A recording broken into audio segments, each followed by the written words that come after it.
The Israeli ceasefire is taking hold in Israel. Let's go inside the conflict with Amir Fakhravar, excuse me for that pronunciation. He is the Senate chairman of the National Iranian Congress, and Thane Rosenbaum from Toro College. Welcome to both of you. Thane, what do you see happening next in this whole thing? Well, let's just hope the ceasefire holds, right? I mean, in 2014, there were some temporary ceasefires that did not hold. There was one that President Obama asked Netanyahu to implement, and then an Israeli soldier was killed. And I remember at that time, Netanyahu made an announcement. He said, never before am I going to let someone who doesn't understand the complexities of this region tell me what to do. Which, by the way, Carl, is what was surprising about yesterday's Biden, not necessarily taking full credit, but he clearly influenced this ceasefire.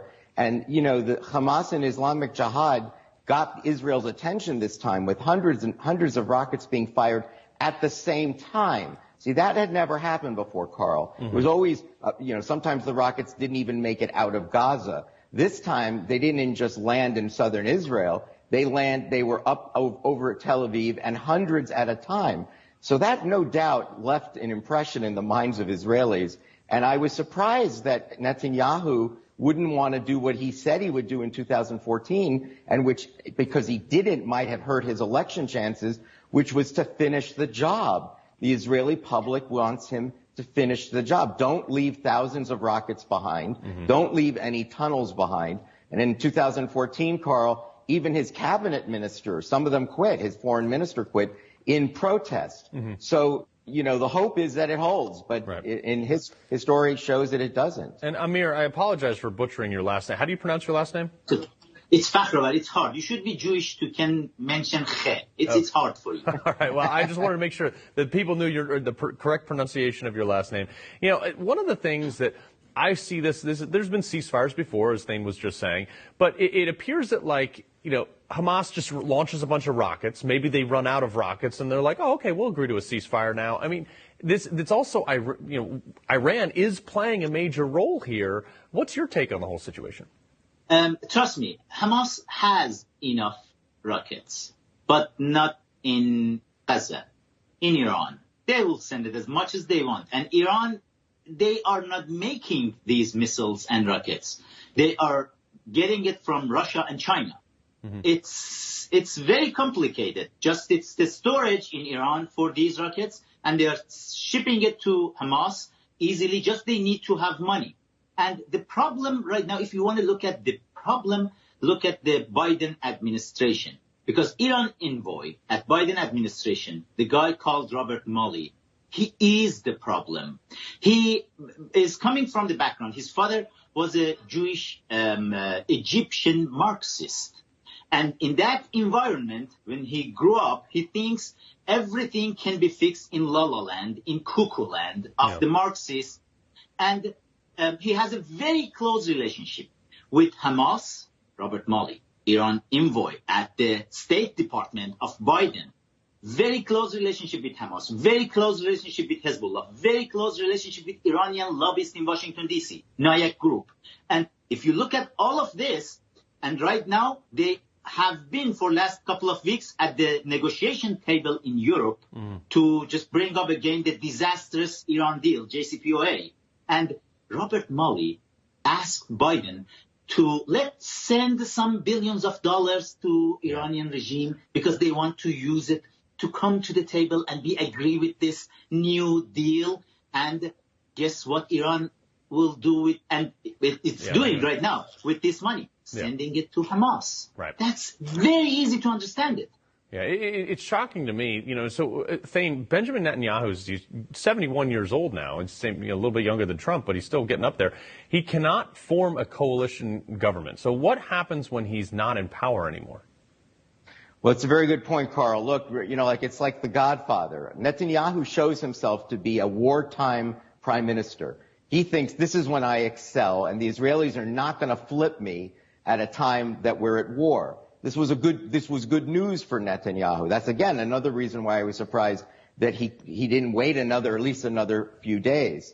Look, in Israel, the other candidates are, one of whom, Benny Gantz, is a former IDF, Israeli Defense Forces chief of staff.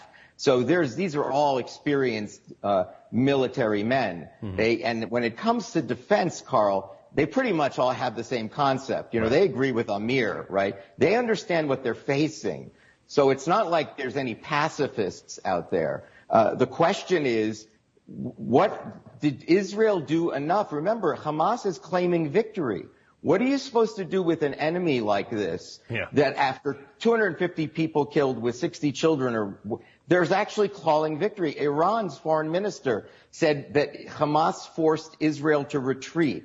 This is the language that's being used. Yeah. And, there's an old joke that says, Israel can't let the Arabs out crazy them. Right. And that has that feeling today, right? Like they actually think they won. Does that mean that they're going to be deterred from a future attack? I doubt it. Well, Amir, it's like, the Baghdad Bob. Remember this guy when America was rolling in there? I did 2 tours in Iraq. When they rolled in there, the guy was on the airwaves saying, there's no tanks. We've beaten them back. The Americans are on their way. We overturned Saddam's army in 5 days. It takes longer to get to the moon and back than it takes to overturn the world's 5th largest army. And he was still saying on TV that, Iraq is winning the war. But, is this one of those things like Netanyahu and Israel, if they really wanted to, they could turn Hamas, or the entire Hamas region, into a parking lot, but they do so with precision and tactics and things like that. Why don't they just put an end to it and say, like, hey guys, look, you attack us again, I'm gonna make this Lake Israel. If they want to fix the problem, they need to fix it in Tehran, because the problem is not there. It's not in Gaza. If Tehran doesn't send money, petrodollars, to these crazies, Ismail Haniyeh and his team, and Hamas or other terrorists, Hezbollah and the rest of them, how they want to survive. They are getting all their equipments, their monies, their supports from Iran, from Iranian crazy mullahs in power. And as I mentioned in my book, Comrade Ayatollah, everything goes back to the Marxists, either in Russia or in China. We should follow their path to see what is happening here. And the last point I want to mention about the Biden administration, the direct message to them. How dare they can right now sit on the table and talk with some representative from Iranian supreme leader, the serial killer who killed last year 1,500 Iranian kids in street, the protesters. And Biden administration is okay to go and talk with these crazy mullahs? Doesn't seem productive. Yeah. Thane, Amir, thank you very much for joining us. We appreciate it. Thank you for having me. All right. Up next.